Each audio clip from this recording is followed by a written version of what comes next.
Hello everyone, moose2006 here, and we are going to be looking at a video today called Rockstar's $20.1 million mistake by Doplex. Link to the videos in the channel. Let's see what he has to say. When it comes to a franchise as controversial as Grand Theft Auto, pushing the boundaries is something that would come with each new entry. And with San Andreas, one man may have actually gone a little too far. From having a movie starring Harry Potter showcasing the dark real-life consequences of Rockstar's creations, to politicians making them out to be the enemy at every turn. One controversy would sway public opinion and ask the question, what should be allowed in a video game? This is the hot coffee controversy. Contrary to a lot of the opinions you'd see. Well, I think the simple answer to that is anything you want. Obviously, pretty anti-censorship. And yeah, I remember GTA being such a big deal. This would have been when I was in junior high, middle school, whatever you want to call it, probably 7th-ish grade when GTA 3 came out. And then, of course, San Andreas was a couple iterations later. And yeah, there's always so much around, like so much conversation around being able to beat up hookers. Right, that was always the thing. You can beat up hookers and take your money back. And it's a video game. Like, if the parents don't want the kids playing that, then parent your child and don't let them play that. But censoring or trying to censor it was always, even when I was 12, 13, was always such a weird conversation. I have no idea if this is where the video is going. I haven't seen it, but I just wanted to comment that even little young me was, well, not little, young me was always weirded out how much adults wanted to like dictate what to go into a particular medium. More on that later, probably. On Reddit, making a video game is pretty hard. Budgets are tight, devs neglect their children to work over Christmas, the pay is so why even bother? 2 words, they wanted to make a delicious-ass video game. But often what the developers think is cool and what corporate does are 2 completely different things. And this time, Rockstar's president Sam Houser wanted something that had never been done in Grand Theft Auto. Japanese RPG elements. I mean, you got stats, respect, weapon skill, stamina, muscle, fat, and sex appeal. And while the sex appeal... That is what made San Andreas so good. Because you were already coming off 3 and Vice City, which of course had the 3D graphics, which we weren't used to because 1 and 2 were like top down.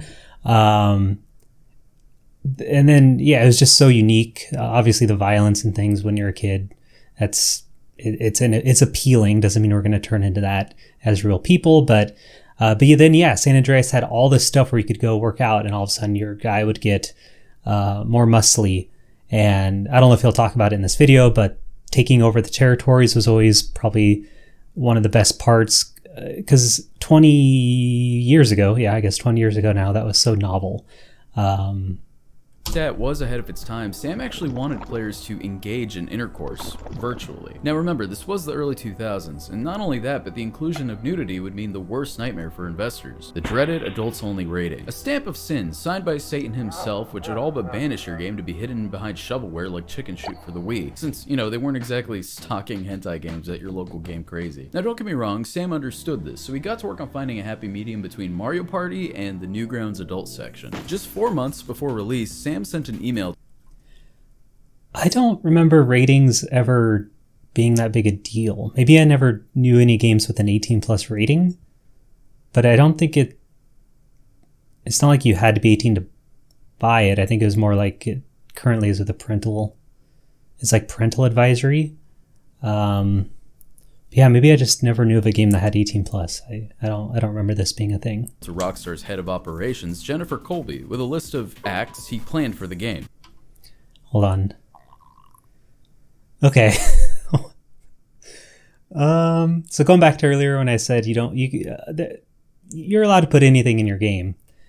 It doesn't mean you should. This is just like ridiculous. I would say a bit gratuitous. I think even as a 12 or 13-year-old me, this would have been too much if this would have been displayed graphically.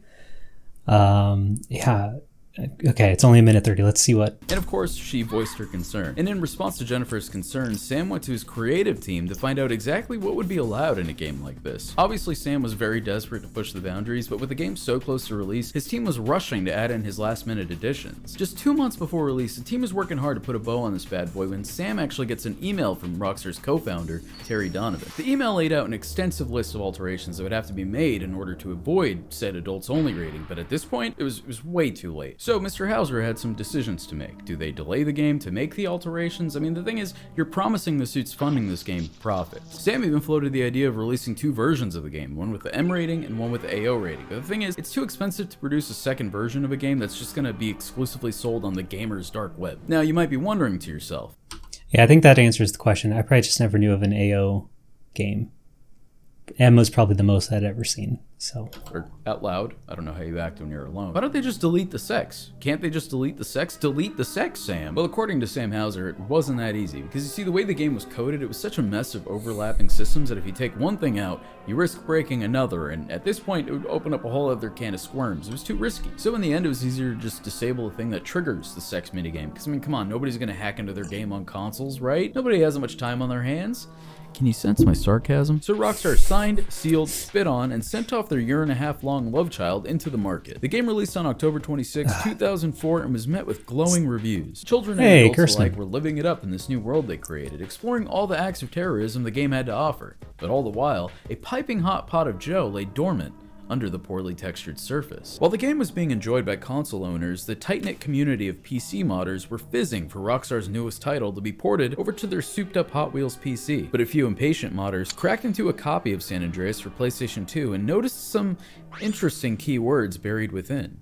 Words like kissing and jobs, and of course sex. Now, these acts didn't appear anywhere in game. I mean, outside of giving your SO a smooch after a romantic night at Cluckenbell. And I mean, come on, if it did, people would be talking about it. Or no, people would be screaming about it, pitchforks and all. So they decided to keep their discoveries to themselves until closer to the PC port's release date. During this time though, a modder that went by Barton Waterduck attempted to view the animations, but the tool he used only rendered out stick figures and didn't really give much to go off of. Therefore, he had to wait until release. Fast forward to the PC port's North American release. Patrick Wildenborg, a modder based in the Netherlands, contacted his buddy in America. Patrick requested the game's source files, and in between fistfuls of McDoubles and DQ Blizzards, his American friend agreed. Now what happens next would lead to the greatest gaming controversy to date. Patrick opened the files, painstakingly combed through every line of code until he found it. I have to say, so far, this is an excellent video. Really well made. I just wanted to...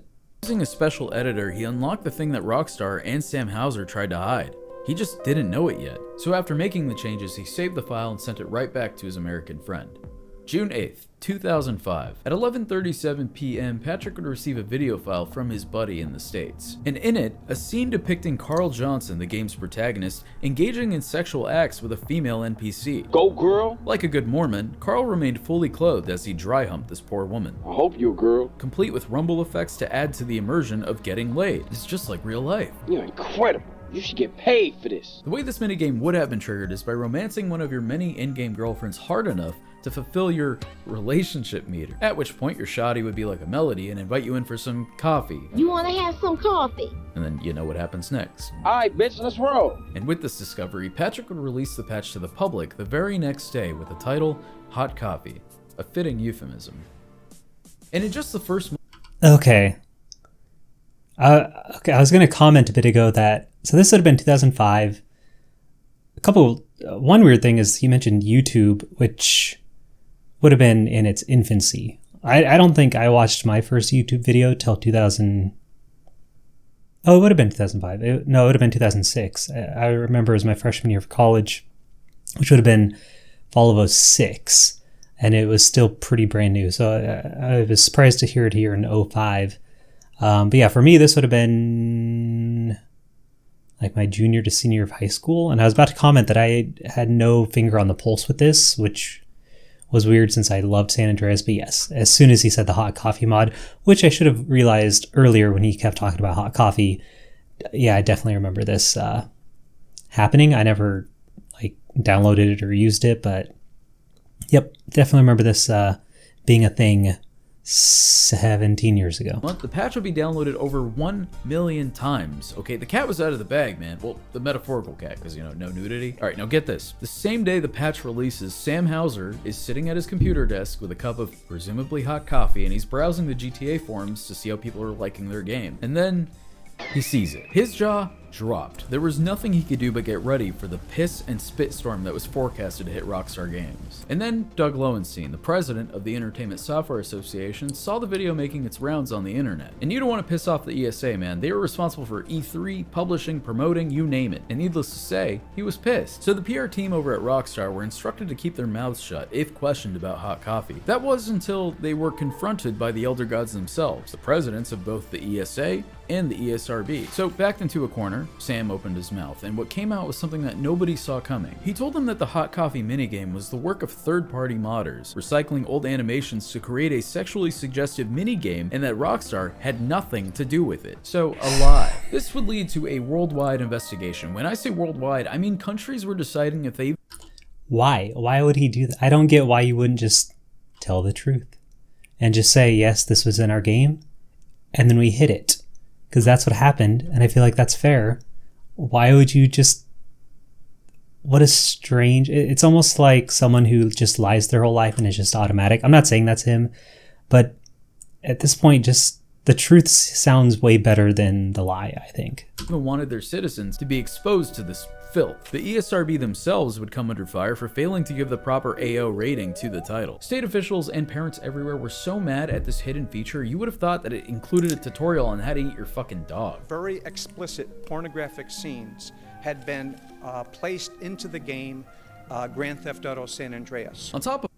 And that's why millennials are the way we are, because of this mod. Of all of this, the modder who... It's ridiculous sometimes hearing these I'll call them politicians, I guess, talk.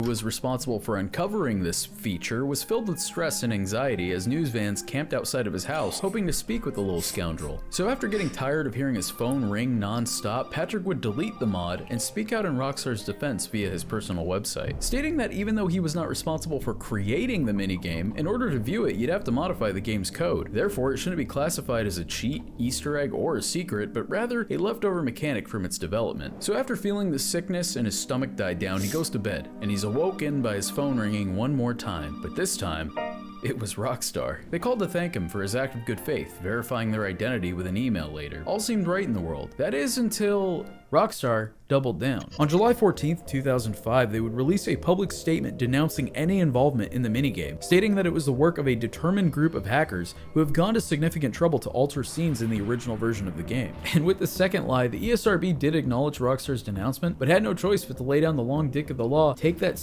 title of sin out back, tell it to look at the flowers, and stamp it with the dreaded AO label. This would put into motion a massive...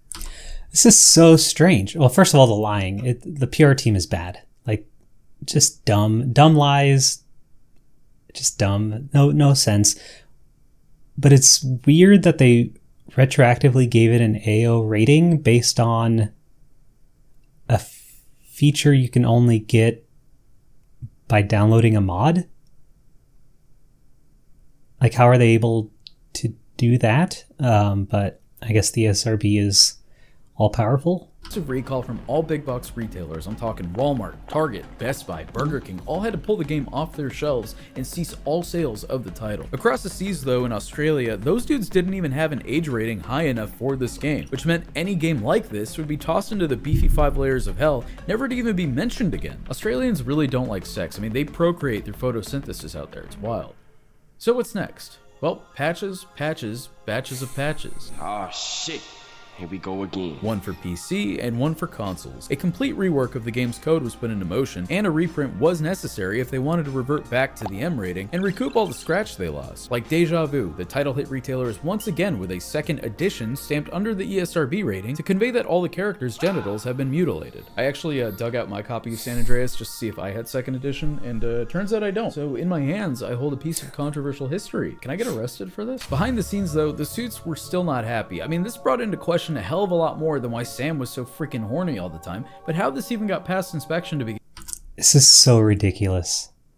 Like, this much involvement over a mod that unlocked some hidden code that they had to hide because it was already like too much tech debt to get rid of. Like, let's get over ourselves a bit and just move on. How are these people not busy enough with other more important matters in 2005 than GTA San Andreas, which great game, but not worth this much attention. This section is called Hillary Clinton and FIPA. Like, what's Hillary doing now? Hillary... Begin with. Enter Hillary Dennis Rodman Clinton, the woman of the hour in this overarching narrative. She decided that we reconsider how these things are enforced and introduced FEPA, not to be confused with FUPA, the Family Entertainment Protection Act. This would make it so that not only are video game ratings federally mandated, but annually inspected for the main character even thinking about having sex. Not only that, but the sales of any M-rated game to a minor would result in 100 hours community service and fines of up to $1,000. I mean, can you imagine picking up trash at the park because your son wanted a copy of Brutal Legend? Brutal Legend. The bill would thankfully not get passed, but Hillary's attempts would be forever immortalized in Grand Theft Auto 4 by adding her supposed likeness to the Statue of Happiness, and instead of a torch in her hand, a cup of hot. That's hilarious. Did not know that, and thank goodness the bill didn't get passed. Anyway, bad stuff, bad law. Coffee. But back to the issue at hand. Like, we don't need protection like that. We don't need that much government protection to over video games, over pretty much any entertainment medium. Let the parents parent. It's so frustrating to watch. Like, this is what's keeping their time. Like, these when the smoke cleared, all that remained on the horizon were Rockstar recouping the $25 million they lost during the recall, and the 3 words more American than apple pie and 4th of July: class action lawsuit. All of the victims who purchased the game and vomit at even the thought of sex were eligible to claim a rebate of a whopping $35. But for some people, this wasn't good enough. An 85-year-old woman took Rockstar to court for failing to state what was hidden beyond its age rating after she purchased the gangbanging mass murder simulator for her 14-year-old grandson. All of the poor bastards with similar cases would be consolidated into one in the battle against Rockstar, with the court case taking 5 long years, which ended up in Take-Two having to cough up $20 million. And as for Sam Houser, the FTC would seize a buttload of internal company emails to decide whether or not he intentionally deceived the public, but was let off with a slap on the wrist because he promised to always clearly display what kind of monkey business players can expect from their games. And I think it's worth mentioning that even with this permanent stain on Rockstar's report card, history would actually repeat itself with the release of the definitive edition of San Andreas last year, with the minigame's code once again slipping under the radar upon release and requiring a patch, but this time with nobody to shift the blame to. During an interview with Doug Lowenstein, the now ex-president of the ESA, he lamented Rockstar's decision to refuse to own up to their mistake by saying, "If you want to be controversial, that's great, but then don't duck and cover when the shit hits the fan. Stand up and defend what you make."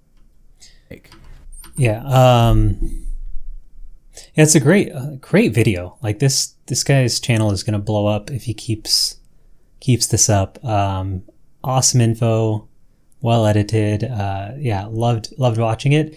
The title, it's a great title because it did get me to watch it. Rockstar's $20.1 million mistake. I don't think it was Rockstar's mistake. I think it's obviously, and I don't know. I don't think they made a mistake. Unless I'm missing something in that 11 minutes, they kind of went back. They had something that would have been awful. Like, it would not have improved the game. And they were in too much tech debt to do anything about it. And of course, they have like they have the higher ups breathing down their necks to get the game shipped. So what they have to do, they had to hide it. And that's it. They did the correct thing. And then modders found it, which is fine because you still had to download the mod to access that content. And then all of a sudden, everyone goes crazy because sex is bad. So yeah, great title, but yeah, definitely not a mistake on Rockstar. Awesome video. I knew so little of this. Like, I remember the hot coffee mod like being a thing, but I do not remember this litigation. I don't remember them having to pay out. I don't remember this much controversy. Yeah, awesome stuff. So there we go. Yeah, subscribe to this guy. I'm expecting his channel to blow up, and I will definitely keep an eye on his stuff. This is very, very good. And with that, Like, subscribe, comment below if you want for my channel, and have yourselves a very nice day.